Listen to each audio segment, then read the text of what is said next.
Olá pessoal, tudo bem? Sejam bem-vindas, sejam bem-vindos ao nosso primeiro curso gratuito de Introdução à Descrição de Cargo. O objetivo desse curso é tentar passar um pouco da nossa experiência em todos esses anos implementando o sistema de descrição de cargo por algumas empresas do Brasil. A gente separou esse curso por temas, onde o primeiro tema a gente vai mostrar um pouco o que é a descrição de cargo, para que serve, quem usa. Também tem algumas partes mostrando como as empresas, no geral, costumam implementar a descrição de cargo em suas unidades. Como elas usam em si a descrição de cargo, né? Esse curso pretende ser também um guia, mostrando passo a passo de como você pode iniciar a implementação de um sistema de descrição de cargo na sua empresa.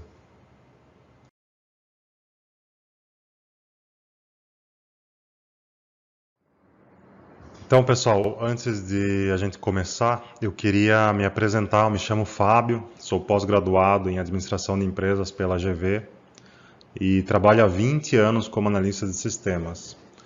Eu sou o gerente do produto Visual Cargo e vamos tentar aqui nesse curso passar algumas coisas que a gente aprendeu implementando o sistema durante esses anos. No final do curso, vamos colocar nossos contatos para que você possa mandar suas dúvidas, sugestões sobre o tema e também qualquer outro subsistema do RH.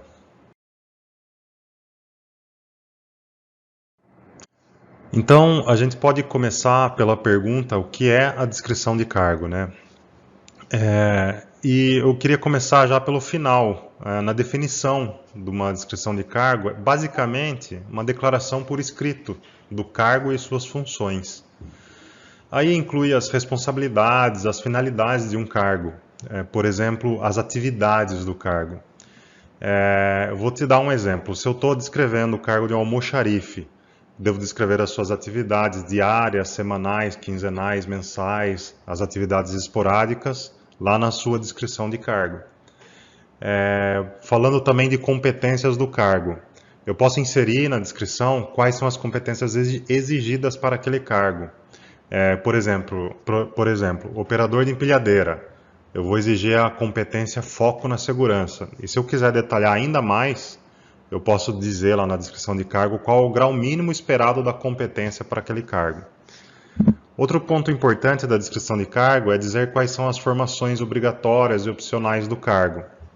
Dessa forma, será possível no futuro fazer um cruzamento entre os colaboradores que ocupam aquele cargo e suas informações de formação que eu exijo no cargo.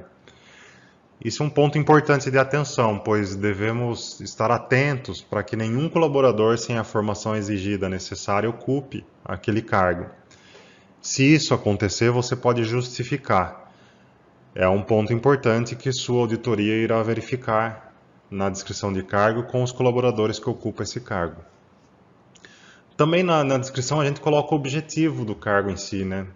Então, todos esses pontos, esse resumo, bem por cima, assim que a gente falou, a gente vai ver mais no detalhe nos próximos slides a seguir.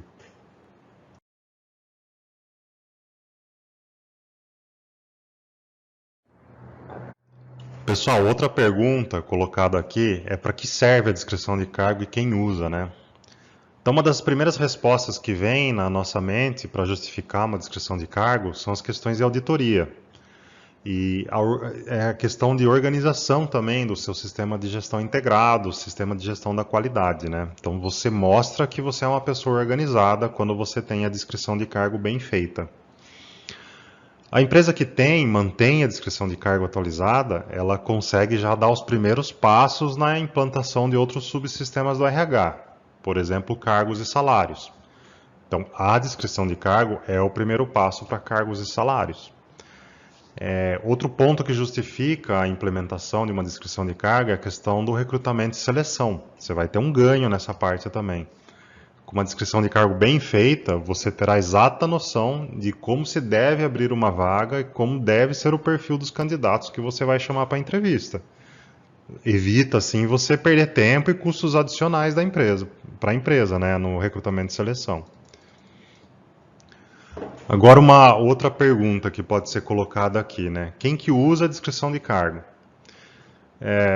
Normalmente, o que a gente vê as empresas que buscam utilizar a nossa ferramenta, são empresas que estão buscando a certificação da qualidade, ou empresas que estão buscando a renovação do seu certificado de qualidade.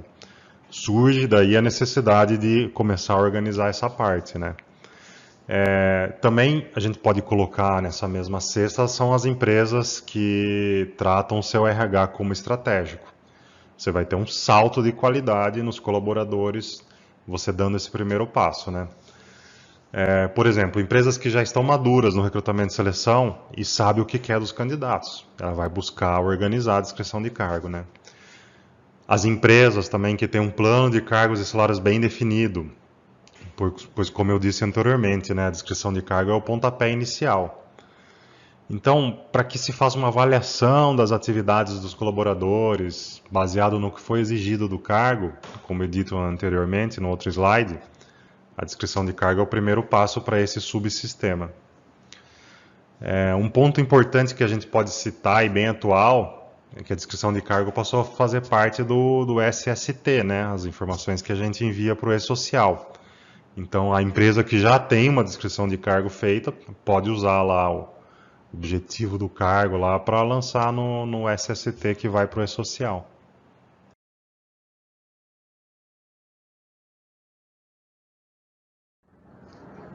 Agora vamos mostrar um exemplo de uma descrição de cargo e sua estrutura básica, né?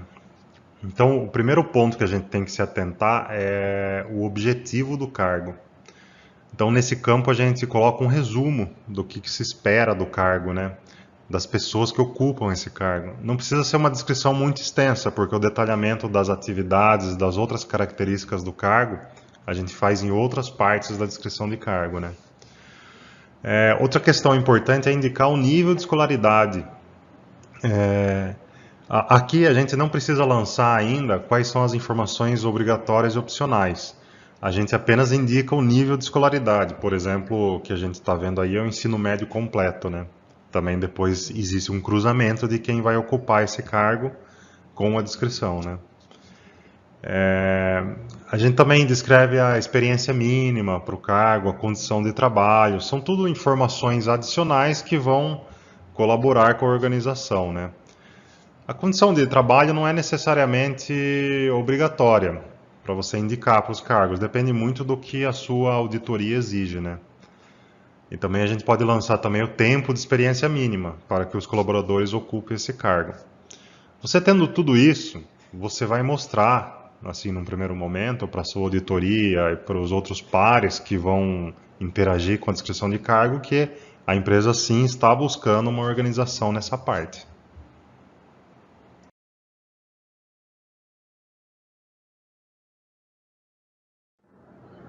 Então, pessoal, continuando aqui, qual que seria o primeiro passo para você iniciar essa organização da descrição de cargo, né?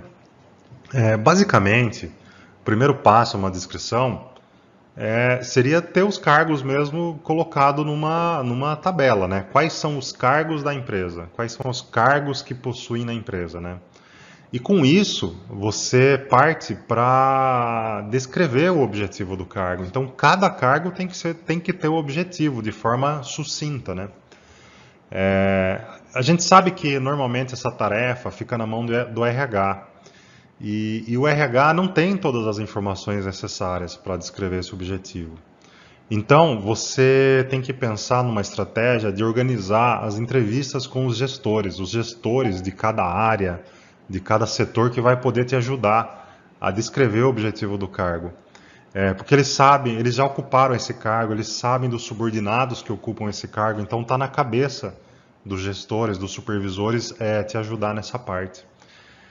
O gestor de uma área, o supervisor, é uma peça-chave para te ajudar nisso. Na verdade, o que a gente vê, como é que as empresas trabalham, são eles, os supervisores, que vão dar o parecer final da descrição de cargo, né? Eles que batem o martelo para falar, não, esse cargo é isso mesmo. E o RH ajuda a organizar.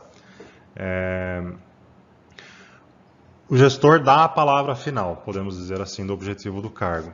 Então você pode pensar numa estrutura de entrevista, ou você pode criar formulários de pesquisa e disparar entre os gestores para eles te ajudarem na descrição do cargo, né? Dá para usar o Google Forms, existem algumas formas de se pensar nesse primeiro passo. Com o objetivo feito, já é um grande passo para você começar a detalhar mesmo do que se espera daquele cargo, né?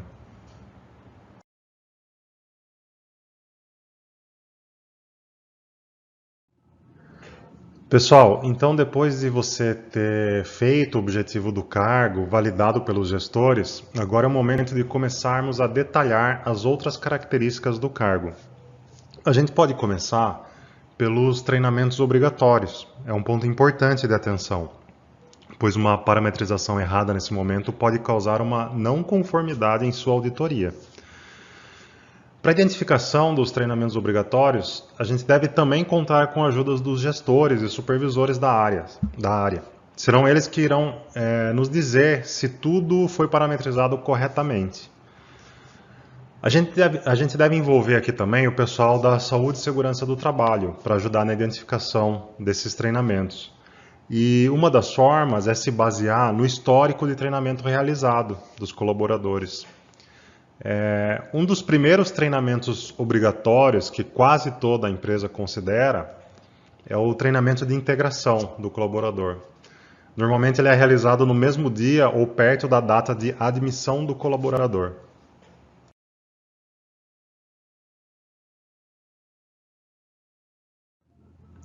Aqui podemos ver um exemplo de parametrização do cargo Almoxarife 1. Um dos treinamentos mais importantes que podemos analisar aqui, que foi parametrizado, é o NR11. Então vamos fazer um parênteses aqui e analisar esse caso. Normalmente, o NR11 possui formação e reciclagem. Quando definimos que esse cargo precisa de um treinamento, a gente tem que nos atentar que assim que o colaborador realiza o treinamento de formação, e esse treinamento vence o seu prazo, normalmente o treinamento do NR11 tem 2 anos de validade, 24 meses. Então a gente deve exigir a reciclagem desse treinamento do colaborador. Essa situação, para identificar se o colaborador precisa de formação ou reciclagem, a gente chama de levantamento de necessidades de treinamento. É nesse momento que verificamos quem precisa de formação e quem precisa de reciclagem.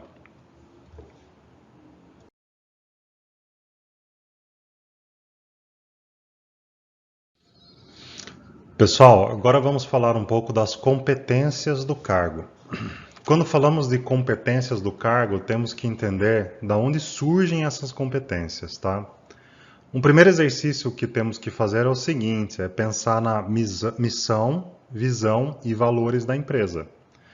Baseado nesse entendimento, a gente pode chegar na definição de algumas competências globais que iremos exigir para todos os cargos. Por exemplo, se a empresa faz parte de um setor que exige constante modernização dos seus produtos, constante mudança, podemos colocar nas competências do cargo inovação e criatividade.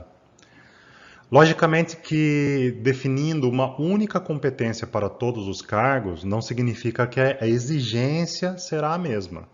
Para isso existe o grau de exigência para cada competência. Seria mais ou menos como o grau mínimo de exigência da competência para cada cargo. Aí a gente já entra numa forma de avançar na gestão estratégica de RH. Por exemplo, fazendo uma avaliação de competência mais precisa. Não necessariamente a sua avaliação de desempenho ou avaliação de competência, não sei do jeito que você chama, precisa estar exatamente linkada a cada competência lançada na descrição de cargo, tá? Mas essa organização feita na descrição de cargo já será um grande passo para a avaliação de competência ou de desempenho. Às vezes chama-se de competência, às vezes de desempenho. E se quisermos dar um próximo passo em relação às competências, podemos exigir dos gestores ou supervisores de área que avaliem a competência de cada subordinado, permitindo dessa forma que o supervisor tenha uma fotografia da sua equipe e durante o ano vá desenvolvendo essas competências. Esse desenvolvimento pode ser através de treinamentos, por isso que dissemos anteriormente que a necessidade de treinamentos pode e deve surgir como uma sugestão do supervisor, caso ele identifique um gap na sua equipe.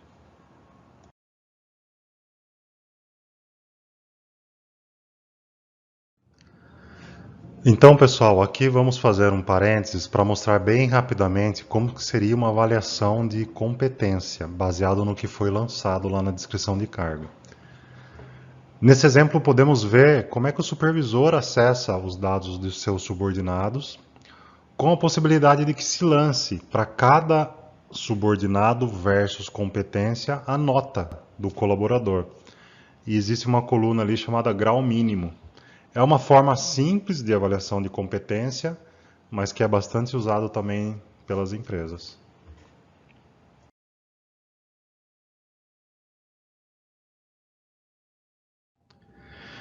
Então, pessoal, chegamos aqui nas atividades do cargo, tá? Um dos pontos mais importantes da descrição de cargo. Tendo as atividades do cargo de forma organizada, abre essa possibilidade de se atender várias demandas em relação a se ter um RH mais estratégico. Por exemplo, é possível deixar claro para o colaborador o que a empresa espera dele. É possível deixar claro para o candidato o que se espera da vaga. É possível dar um passo além e avaliar as atividades do cargo, já se pensando num plano de cargos e salários. As atividades do cargo devem ser elaboradas com a ajuda dos gestores e supervisores das áreas. São eles que sabem quais são as atividades realizadas no dia a dia da empresa. Essas atividades podem ser classificadas de várias maneiras, por exemplo, atividades diárias, atividades semanais, quinzenais. Também a gente pode classificar o nível de autonomia de cada atividade, por exemplo, atividade orientar os funcionários, o nível de autonomia que a pessoa toma a decisão e pratica a ação independentemente. Ou executa o trabalho conforme a orientação recebida. Esse é o nível de autonomia de cada atividade. É importante dizer também que aqui a gente pode classificar cada atividade com o nível esperado para cada cargo. Por exemplo, a gente lançou uma atividade e a gente classifica ela dizendo que o nível esperado dessa atividade é que quem ocupa esse cargo deve treinar os outros. Ou, por exemplo, que o nível esperado é garantir a qualidade, ou então garante a segurança. Com toda essa parametrização feita, a gente está a um passo do plano de cargos e salários, como disse anteriormente, né? Que seria a avaliação de cada atividade versus colaborador. Após essa avaliação feita, a gente tem exata noção de quem deve subir de cargo, qual faixa salarial o colaborador deve se enquadrar e quem é o supervisor que está aquém das atividades exigidas do cargo. Aí você pode juntar essas informações com pesquisa salarial da área, para você saber exatamente em qual faixa salarial o colaborador vai se enquadrar. Com a pesquisa salarial, você também sabe qual faixa salarial você aceita numa possível abertura de vaga para esse cargo.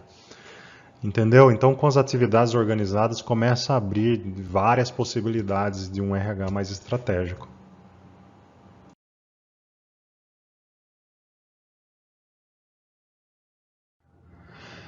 Pessoal, vale a pena citar nesse curso que você pode se deparar em alguma situação com a necessidade do mapeamento das responsabilidades econômicas financeiras do cargo. O que seria isso?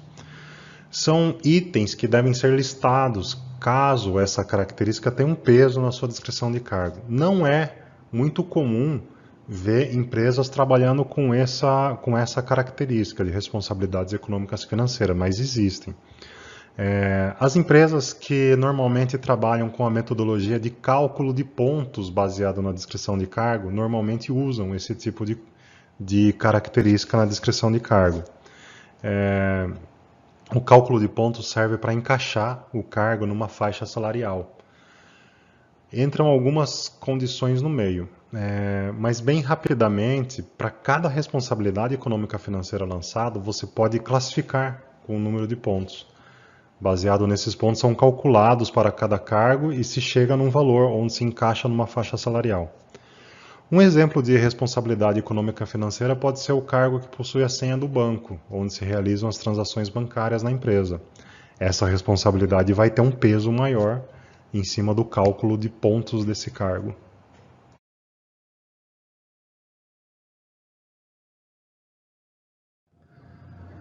Outro ponto importante na descrição de cargo é o mapeamento das informações obrigatórias e opcionais. Como foi dito anteriormente, podemos colocar nível de escolaridade mínimo exigido para o cargo, também o nível de escolaridade preferencial e também a formação obrigatória e opcional para o cargo. Esse é um ponto de atenção na sua auditoria. Caso exista um colaborador que não atenda à formação obrigatória indicada na sua descrição de cargo, você deve justificar o porquê determinado colaborador não atende esse requisito. Já vimos diversos casos de a empresa tomar uma não conformidade por o colaborador não atender esse requisito. Também aqui podemos usar essa informação para fazer um filtro no recrutamento de seleção, caso abra uma vaga na empresa conforme a nossa descrição de cargo.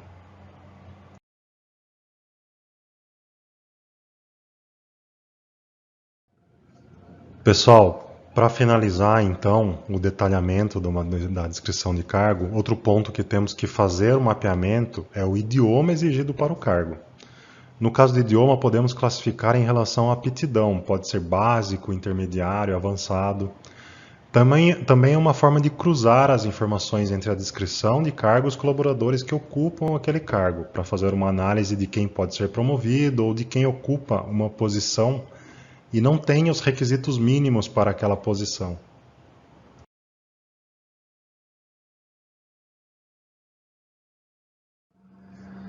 Pessoal, então finalizamos aqui o nosso curso rápido de introdução à descrição de cargo. Quais seriam os próximos passos agora?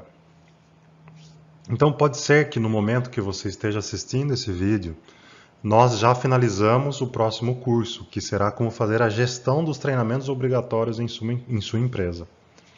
Esse curso vai detalhar o passo a passo de como tratar os treinamentos obrigatórios, evitando que você tome uma não conformidade.